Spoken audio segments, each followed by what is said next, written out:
All right, hello wine drinking people. Today is Wednesday, the 23rd of October. Taking down some great Napa Valley Cabernet tonight from our good friends at Lewis. And, this time of year we start to get in a lot of these high-ticket items, these hard-to-get items from Napa. A lot of the releases come just after the hot summer months. Things start to cool off here in the fall. Things like Shafer Hillside Select.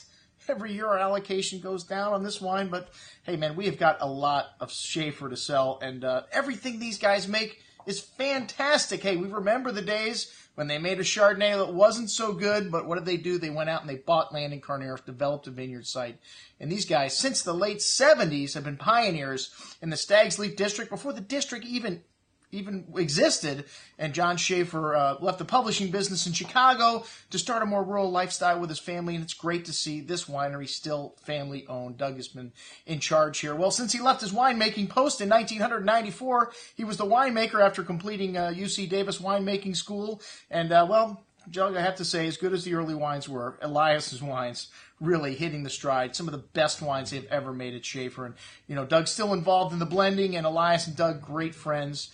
And they named a wine after Elias, Relentless, for his relentless pursuit of perfection. And it's good to see these guys gave up on Sangiovese finally. Hey, you're in Napa Valley. You're not in Tuscany.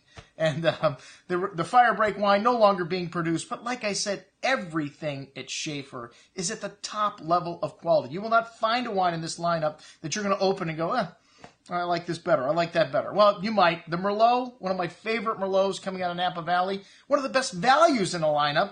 It's not the least expensive red. The Relentless Syrah got Wine of the Year in the Wine Spectator last year, so this wine's even gone up in price. The Hillside Cabernet Sauvignon, 100 points on a couple occasions from Robert Parker, 99 points, 98 points for this 2009 vintage, which is a great vintage, a vintage that you collectors want in your cellar, because these wines, they last 10, 20 years or longer. We got Hillside Select going all the way back to 1994 on this offering.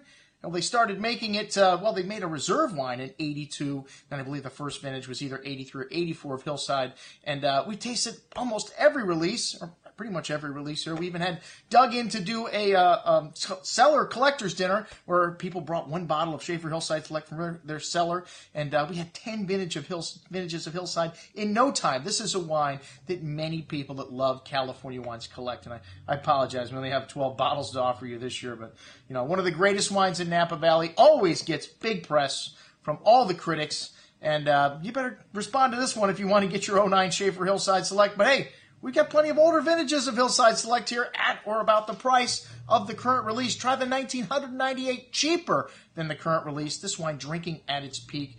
And even though it wasn't touted as a great vintage in Napa, the Hillside Select is fabulous from 98. Like I said, less expensive than this 09. Drink it today. Check out everything that we've got from Shafer Vineyards. I'm your host, Andrew Lampasoni, signing off for the Wine Watch, saying remember, always drink the good stuff first.